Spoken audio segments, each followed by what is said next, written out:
السلام علیکم ورحمۃ اللہ وبرکاتہ۔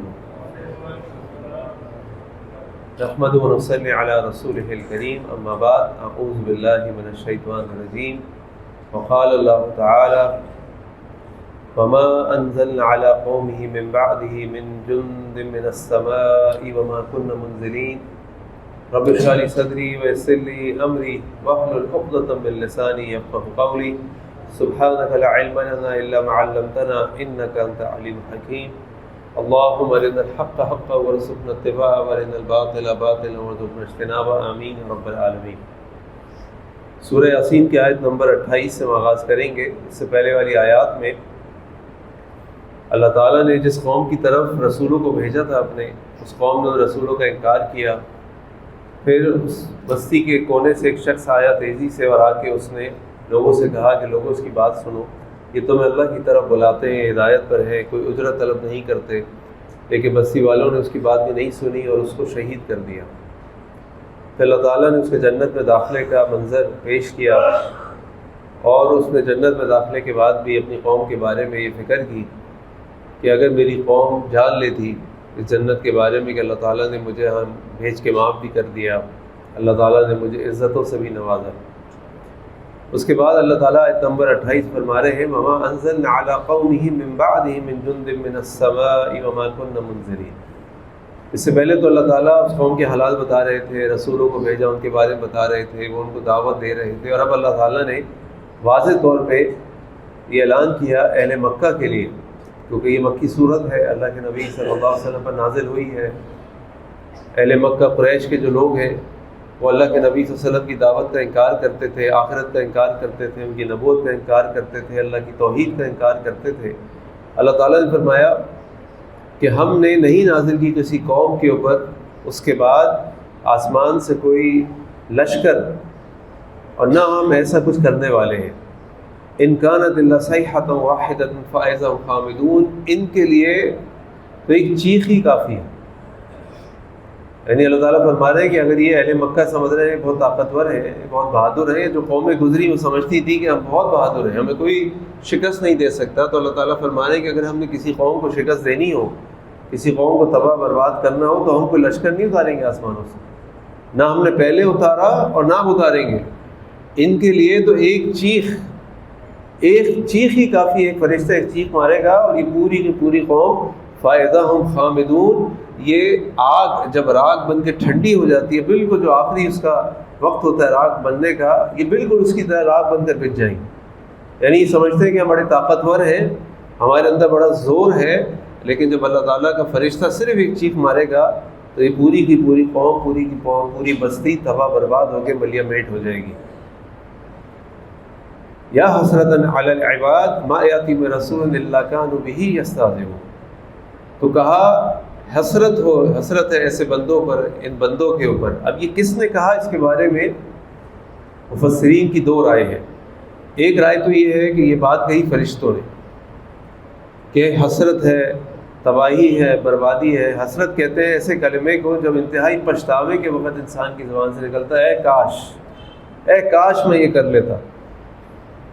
تو یا حسرت علی العباد، ایک بات تو ہے کہ فرشتوں نے کہا، کیونکہ فرشتوں نے اللہ کے حکم سے قوموں کو برباد کیا۔ اس سے پہلے بھی اللہ تعالیٰ قرآن کریم میں کئی قوموں کی بربادی کا ذکر کر چکے ہیں، قوم صالح، قوم ہود، قوم لوط، بہت ساری قوموں کو اللہ تعالیٰ نے تباہ برباد کر دیا۔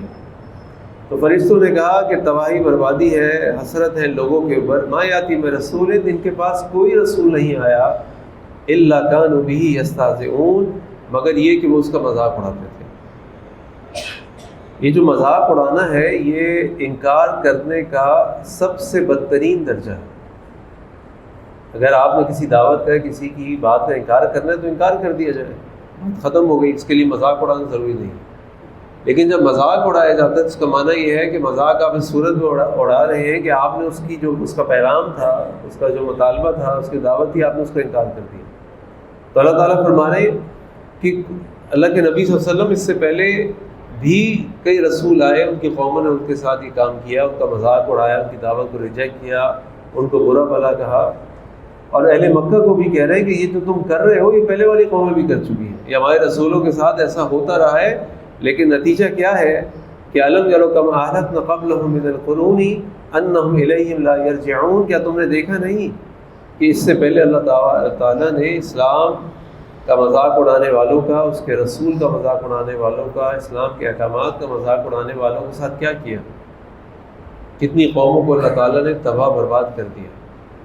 قوم عاد جو پہاڑوں کو تراش کا گھر بناتی تھی، آج بھی ان کے جو قلعے ہیں، ان کے جو گھر ہیں، اس کے آثار، اس کے کھنڈرات موجود ہیں۔ اتنی اللہ تعالیٰ کی طرف سے تخلیق کی گئی مضبوط قوم، لیکن اللہ تعالیٰ نے ان کو بھی تباہ برباد کر دیا کہ تم نے دیکھا نہیں، تم تو قریش والوں، مکے والوں، تم تو تجارت کی غرض سے ادھر سے ادھر سفر کرتے ہو، تمہارے راستے میں یہ سب کھنڈرات، یہ پرانی بستیاں نظر آتی ہیں، تمہیں پھر بھی عبرت نہیں پکڑتے تم؟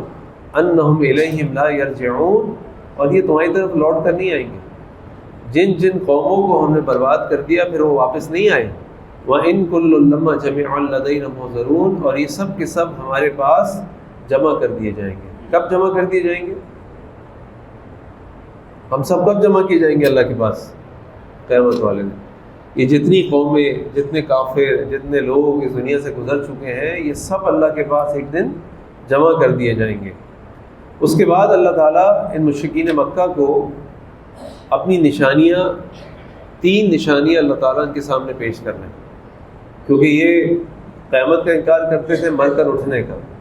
اللہ تعالیٰ ان کے سامنے اپنی نشانیاں پیش کر رہے ہیں، جو میں آپ کے سامنے ان میں سے آج انشاءاللہ 1 یا 2 نشانیاں رکھتا ہوں۔ پہلی نشانی اللہ تعالیٰ بیان فرما رہے ہیں وَآیَةٌ لَهُمُ الْأَرْضُ الْمَيْتَةُ أَحْيَيْنَاهَا، اور نشانی ہے ان کے لیے۔ آیت کے 3 معنی ہیں۔ ایک معنی ہے نشان، کسی علامت کو بھی آیت کہتے ہیں۔ دوسرا معنی ہے معجزہ، کسی معجزے کو بھی آیت کہتے ہیں۔ اور تیسرا معنی ہے غور و فکر کی چیز، ان فی ذلک لآیۃ لقوم یتفکرون، اس کے اندر ان لوگوں کے لیے غور و فکر کی نشانی ہے جو غور و فکر کرنے والے ہیں۔ تو اللہ تعالیٰ فرما رہے ہیں وآیۃ لہم، اور نشانی ہے ان کے لیے الارض المیتۃ، ایک مردہ زمین، احییناہا، ہم نے اس کو زندہ کر دیا۔ ہمیں سے جو لوگ شہر کے رہنے والے ہیں، شہروں میں رہتے ہیں، ہمارے لیے اس کو سمجھنا ذرا مشکل ہے۔ جو لوگ میدانی علاقوں میں رہتے ہیں، گاؤں دیہاتوں میں رہتے ہیں، پہاڑی علاقوں میں رہتے ہیں، وہ جانتے ہیں کہ کئی ایسی زمینیں جو کسی زمانے میں بالکل بنجر انہوں نے دیکھی تھی، آج وہ زمینیں بالکل ایسی لہلہان کھیت ہو گئے ہیں، وہاں آبادی ہو گئی ہے کہ وہاں تصور بھی نہیں کیا جا سکتا تھا کہ یہاں آبادی ہو جائے گی، یہاں تو کچھ بھی نہیں ہے۔ وَأَخْرَجْنَا مِنْهَا حَبًّا فَمِنْهُ يَأْكُلُونَ، اور ہم نے اس کے اندر سے دانے، بیج، اناج نکالا، فَمِنْهُمْ يَأْكُلُونَ، اور اس سے وہ کھاتے ہیں۔ یعنی ایک مردہ زمین تھی، مردہ زمین میں کچھ بھی نہیں ہوتا، اس زمین کو اللہ تعالیٰ زندہ کر دیتے۔ تو کہ تمہیں بات سمجھ نہیں آتی کہ اللہ تعالیٰ مردوں کو بھی زندہ کر سکتے ہیں؟ جو تمہیں لگتا ہے کہ ہڈیاں بوسیدہ ہو جائیں گی تو پھر کیا ہوگا؟ وَجَعَلْنَا فِيهَا جَنَّاتٍ مِّن نَخِيلٍ وَأَعْنَابٍ، اور ہم نے ان زمینوں کے اوپر باغات بنا دیے کھجوروں کے، انگوروں کے۔ کھجور انگور اللہ تعالیٰ نے کیوں استعمال کیا؟ اس لیے استعمال کیا ہے کھجور اور انگور یہ دونوں قریش کے لوگوں کی غذا تھی، ان پھلوں کو وہ کھاتے تھے، نہ صرف کھاتے تھے بلکہ پسند بھی کرتے تھے۔ کھجور ان کی غذا تھی، کھانے کے طور پہ وہ کھجور کھاتے تھے، کھجور سے پیٹ بھر لیتے تھے۔ اور عناب، انگور، وہ ایک پسندیدہ، ایک رس بھرا، ایک میٹھا پھل ہوتا ہے۔ تو اللہ تعالیٰ نے فرمایا کہ ہم نے نہ صرف زمین کو زندہ کیا، ہم نے زمین سے اناج نکالا، زمین سے اناج نکال کے کھجور نکالے، کھجور نکال کے انگور نکالے، وَفَجَّرْنَا فِيهَا مِنَ الْعُيُونِ، اور ہم نے ان زمینوں کے اندر، بنجر زمینوں کے اندر سے چشمے جاری کر دیے۔ چشمے جاری کرنے کا معنی یہ ہوتا ہے کہ جس جگہ آپ دیکھیں گے دنیا میں بستیاں آباد ہوتی ہیں، ہمارے کراچی کی بات نہیں ہو رہی، جس جگہ بستیاں آباد ہوتی ہیں وہاں پانی ضرور ہوتا ہے۔ پانی کے بغیر بستی آباد نہیں ہوتی، پانی کے بغیر مخلوق وہاں نہیں آتی۔ پانی تو ہمارے یہاں بھی ہے، وہ الگ بات ہے کہ ہمارے گھروں میں کم آتا ہے، سمندر ہمارے ساتھ لگا ہوا ہے، لیکن پانی بنیادی ضرورت ہوتی ہے کسی بھی جگہ آبادی کے لیے۔ اور اللہ تعالیٰ فرما رہے ہیں ان بنجر زمینوں کے اندر سے اللہ تعالیٰ نے پانی کے فوارے بھی نکال دیے، لِيَأْكُلُوا مِن ثَمَرِهِ، تاکہ وہ کھائیں اس کے پھلوں میں سے۔ پانی ہوگا تو کھیتی باڑی ہوگی، کھیتی باڑی ہوگی تو پھل نکلیں گے۔ اللہ تعالیٰ فرمائے لِيَأْكُلُوا مِن ثَمَرِهِ، تاکہ وہ کھائیں اس کے پھلوں میں سے۔ وَمَا عَمِلَتْ أَيْدِيهِمْ، اب یہاں ماں کے 2 معنی کیے جا سکتے ہیں، ماں نافیہ اور ماں موصولہ۔ مانافیہ کا معنی یہ ہوگا کہ وما عملت ایدیہم، اور ان کے ہاتھوں نے نہیں بنایا یہ، ان کے پاس کوئی ایسی کاریگری نہیں تھی کہ بنجر زمین کو زندہ کر دیتے ہیں، یہ اللہ تعالیٰ نے زندہ کی، یہ اس قابل نہیں تھے۔ اور دوسرا معنی یہ ہے کہ وما عملت ایدیہم، اور جو تم اپنے ہاتھوں سے محنت کر کے زمین پہ محنت مزدوری کر کے تم پھل اگاتے ہو، اناج نکالتے ہو، یہ سب دیکھ نہیں رہے تم؟ یہ اللہ تعالیٰ کی نشانیاں تمہاری عقل کے لیے کافی نہیں ہے کہ اللہ تعالیٰ کیسے ایک مردہ زمین کو زندہ کر دیتے ہیں، پھر اس کے اندر سے طرح طرح کے پھل نکال دیتے ہیں، پھر تم اس مردہ زمین پہ خود اپنے ہاتھوں سے کھیتی باڑی کرتے ہو، پھر بھی تمہیں یقین نہیں آتا کہ اللہ مرنے کے بعد دوبارہ اٹھا دے گا۔ افلا یشکرون، تو کیا تم اللہ کا شکر ادا نہیں کرتے؟ کیا وہ اللہ کا شکر ادا نہیں کرتے؟ سبحان الذی، پاک ہے وہ ذات، الذی خلق الازواج کلھا مما تنبت الارض، وہ جس نے تخلیق کیا جو کچھ زمین میں پیدا کرتا ہے اس کو جوڑوں میں، ومن انفسہم، اور ان کی اپنی جانوں کے اندر جوڑے پیدا کیے، مرد و عورت، ومما لا یعلمون، اور ان چیزوں کے اندر بھی جو اس کے بارے میں یہ سوچ نہیں سکتے۔ اللہ تعالیٰ نے ہر چیز جوڑوں میں پیدا کی۔ یہاں ایک اہم بات سوچنے سمجھنے کی یہ ہے کہ یہاں پہ اللہ تعالیٰ نے سبحانہ کا لفظ استعمال کیا۔ سبحانہ اور الحمدللہ، یہ دو لفظ اللہ تعالیٰ کی تعریف کے لیے بیان کیے جاتے ہیں۔ ان دونوں میں ایک بنیادی فرق ہے۔ جو الحمدللہ ہوتا ہے، الحمد یہ مثبت ہوتا ہے، تمام تعریف، تمام شکر، تمام چیزیں اللہ نے تخلیق کی، اور سبحانہ کا معنی یہ ہوتا ہے کہ اللہ تعالیٰ ہر کمزوری سے، ہر عیب سے، ہر کمی سے پاک ہے۔ یہاں اللہ تعالیٰ نے سبحانہ کیوں استعمال کیا کہ یہاں اللہ تعالیٰ نے آگے ذکر فرمایا الذی خلق الازواج کلھا مما تنبت الارض، اللہ تعالیٰ نے ہر چیز کو جوڑوں میں پیدا کیا۔ لیکن اللہ کون ہے؟ اللہ اللہ الصمد ہے، اللہ احد ہے، اللہ یکتا ہے، لیس کمثلہ شیء، اللہ جیسا کوئی نہیں ہے۔ میں آج سے کئی سال پہلے ایک وفد کے ساتھ چائنا کے دورے پہ گیا، جب ہم نے مختلف شہروں کی مساجد کو دورہ کیا، وہاں کے ائمہ سے ملے، وہاں کے مختلف شہروں میں گئے، 100 لوگ تھے ہمارے ساتھ دنیا بھر سے۔ تو وہاں کا ایک چھوٹا سا شہر ہے گوئلن، ہم وہاں پر گئے، مغرب کے وقت ہم پہنچے، ہم نے سامان رکھا ہوٹل میں، اس کے بعد ہم نماز پڑھنے کے لیے، ہمارے ساتھ چونکہ ہم نے گائیڈ ہائر کیے ہوئے تھے، کمپنی کو ہائر کیا تھا پہلے سے، اس نے ہمارے لیے ساری چیزیں نشاندہی کی بھی تھی کہ مغرب یہاں پڑھنی ہے، عشاء اس مسجد میں پڑھنی ہے، پھر اس شہر میں جا کے اس مسجد میں جانا ہے، یہاں جانا ہے، یہاں جانا ہے۔ تو ہم وہاں پر ایک مسجد میں گئے، ایک چھوٹی سی مسجد، اور آپ کو معلوم ہے کہ چائنا کے اندر مسلمانوں کے ساتھ کیا معاملات ہیں، ان کا اپنا ایک حکومتی نظام کیسا ہے، اور یہ ساری باتیں پڑھتے سنتے ہیں۔ تو جب ہم اس مسجد میں گئے تو اس مسجد کے محراب پہ قرآن کی ایک آیت لکھی تھی۔ ہمارے ساتھ جو شیخ موجود تھے، 2 مشائخ ہمارے ساتھ گئے تھے،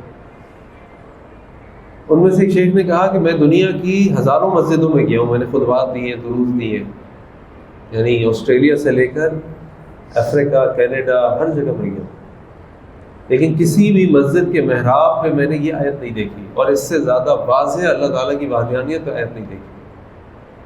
اور وہ آیت تھی لَوْ كَانَ فِيهِمَا آلِهَةٌ إِلَّا اللَّهُ لَفَسَدَتَا، اگر اللہ تعالیٰ کے علاوہ کوئی اور اللہ کے ساتھ الہ ہوتا تو زمین میں فساد برپا ہو جاتا۔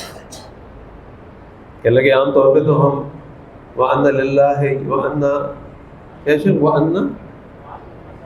وَأَنَّ مَسَاجِدَ لِلَّهِ فَلَا تَدْعُوا اللَّهَ أَحَدًا مَعَ اللَّهِ أَحَدًا، یہ عام طور پہ آیت لکھی ہوتی ہے، یا لا الہ الا انت سبحانک انی کنت من الظالمین لکھا ہوتا ہے۔ انہوں نے کہا کہ اس ملک میں، اس خطے میں جہاں اللہ کے ساتھ کے سارے شریک یہ لوگ بناتے ہیں، وہاں پہ اتنی واضح آیت کہ اگر اللہ کے ساتھ کوئی اور ہوتا الہ تو اس کائنات میں فساد برپا ہو جاتا۔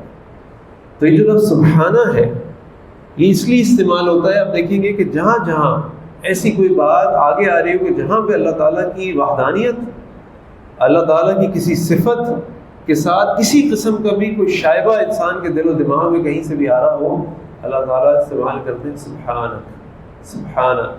اللہ تعالیٰ ہر کمی، ہر عیب، ہر کمزوری سے پاک ہے۔ اللہ تعالیٰ کا کوئی جوڑا نہیں ہے، اللہ واحد ہے، اللہ یکتا ہے، اللہ احد ہے۔ تو یہاں پہ آ کے سبق ختم کرتے ہیں کیونکہ ٹائم پورا ہو گیا ہے۔ سبحانک اللہم بحمدک اشہد ان لا الہ الا انت استغفرک و اتوب الیک۔ السلام علیکم ورحمۃ اللہ وبرکاتہ۔